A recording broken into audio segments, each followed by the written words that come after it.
امام ابن القیم رحمہ اللہ فرماتے ہیں کہ نعمتیں 3 طرح کی ہوتی ہیں. نعمتیں کتنی طرح کی ہوتی ہیں؟ 3 طرح کی ہوتی ہیں. یعنی اللہ نے جو نعمت ہمیں دے رکھی ہے وہ 3 طرح کی ہوتی ہے. 3 قسمیں ہوتی ہیں. ایک ہوتی ہے نعمت حاصلۃ یعلم بها العبد. کچھ نعمتیں ایسی ہوتی ہیں جو بندے کو میسر ہوتی ہے، حاصل ہوتی ہے، اور بندہ اسے جانتا ہے کہ یہ نعمتیں مجھ پر اللہ کی ہے. ٹھیک ہے، اس کو جانتا ہے، اس کو معلوم ہے کہ یہ نعمت اس کو میسر ہے، حاصل ہے، اور وہ جانتا ہے کہ یہ نعمتیں ہیں مجھ پر. کچھ نعمتیں ایسی ہوتی ہیں وہ نعمت منتظرۃ یرجوہا. کچھ نعمتیں ہوتی ہیں جس کا انتظار بندے کو ہوتا ہے اور امید لگائے بیٹھے ہوتا ہے کہ یہ نعمت مجھے ملے گی، حاصل ہوگی. اور تیسری نعمت وہ غور کیجئے، کہتے ہیں وَنِعْمَةٌ هُوَ فِيهَا وَلَا يَشْعُرُ بِهَا. اور کچھ نعمتیں ایسی ہوتی ہیں جس میں بندہ ہوتا ہے، مسلسل ہوتا ہے، لا يشعر بها، لیکن اسے احساس ہی نہیں ہوتا کہ یہ نعمت ہے. مسلسل وہ نعمت اس کے اوپر ہے، مسلسل اس نعمت سے فائدہ اٹھا رہا ہے، لا يشعر بها، لیکن اس کو احساس تک نہیں، شعور تک نہیں ہوتا کہ یہ نعمتیں مجھ پر ہیں، میں اس نعمتوں میں ہوں اور مجھے پتہ ہی نہیں. ایسی بہت ساری نعمتیں، اس پر غور کریں. کون کون سی نعمتیں ایسی ہیں جس پر بندہ ہے اس کو احساس نہیں ہے؟ کوئی بتا سکتا ہے؟ کون سی ایسی نعمت ہے بندے پر کہ مسلسل وہ نعمت اس کے اوپر ہوتی ہے اور اسے احساس ہی، شعور ہی نہیں ہوتا کہ یہ نعمت میں ہوں؟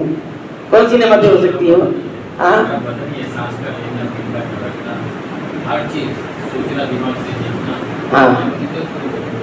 ابھی آنکھیں ہیں نا آپ کی، ہمیشہ ہے. ذرا ذہن کے تصور کریں کہ ہماری آنکھیں نہیں،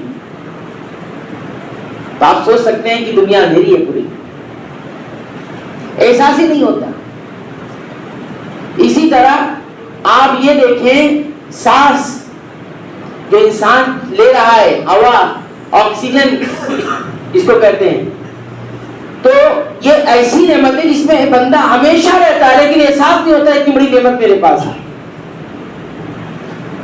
علماء نے شہر ریاض کا ایک واقعہ بیان کیا ایک رسالے میں، عربی کے ایک رسالے میں، کہ ایک بوڑھا آدمی راستے پر چل رہا تھا اور راستے میں اسے چکر آئی، گر گیا.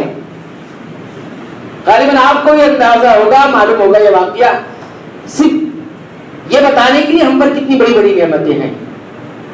تو وہ گر گیا، بے ہوش ہو گیا، لوگوں نے اسے اٹھایا، لے گئے، اس کو ہاسپٹل وہاں ایڈمٹ کیا. ہوش آیا، 24 گھنٹے تک ایڈمٹ رہا، پھر ڈاکٹر نے اسے ڈسچارج دے دیا. کاؤنٹر پر پہنچا، بل آیا، بل دیکھتے ہی وہ بوڑھا رونے لگا. بوڑھا کیا ہوا؟ رونے لگا. تو لوگوں نے یہ سمجھا کہ شاید بل زیادہ ہے، اس وجہ سے اسے رونا آیا ہوگا. تو لوگوں نے کہا کیا معاملہ ہے، کیوں رو رہے ہو؟ اگر بل زیادہ ہے تو ہم کم کر سکتے ہیں آپ کے بل کو. تو اس بوڑھے آدمی نے کہا، اس بوڑھے شخص نے کہا، بل کے زیادہ ہونے پر میں نہیں رو رہا ہوں، میں اس وجہ سے رو رہا ہوں کہ جب مجھے سانس کی تکلیف ہوئی، میں بے ہوش ہو گیا، آکسیجن کی کمی ہوئی، اور آپ لوگوں نے مجھے آکسیجن 24 گھنٹے کا دیا، 24 گھنٹے کا مجھے آکسیجن مجھے لٹایا، آکسیجن پر مجھے آکسیجن پر رکھا، اور اس 24 گھنٹے کا بل مجھے دیا ہے آپ نے. میں 70 سال کا ہو گیا اور 70 سال تک مجھے بغیر بل کے آکسیجن مل رہا ہے، میں اس کا حساب کیسے دے سکوں گا؟ تو ابن القیم رحمۃ اللہ علیہ کہتے ہیں وَنِعْمَةٌ هُوَ فِيهَا وَلَا يَشْعُرُ بِهَا. انسان کچھ نعمتوں میں ایسا ہوتا ہے جس کا احساس بھی نہیں ہوتا. ان تمام نعمتوں میں آپ وہ نعمت بھی جو آپ یہاں بیٹھے ہیں، یہ آپ کو آج اندازہ نہیں ہوگا کہ نعمت کتنی بڑی ہے کہ جو آپ یہاں مسجد میں بیٹھے ہیں اور اللہ کی باتیں سن رہے ہیں. یہ توفیق الہی کی بات ہے، تو خصوصی توفیق کی بات ہر کسی کو نصیب نہیں ہے. کتنے چاہ رہے ہوں گے کہ یہاں بیٹھے لیکن نہیں بیٹھ سکتے.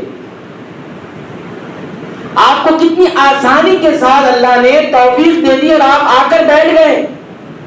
ورنہ شیطان اس طرح سے جال بچھایا ہوا ہے, اس طرح سے وسوسے ڈالا ہوا ہے کہ لوگ آ نہیں سکتے.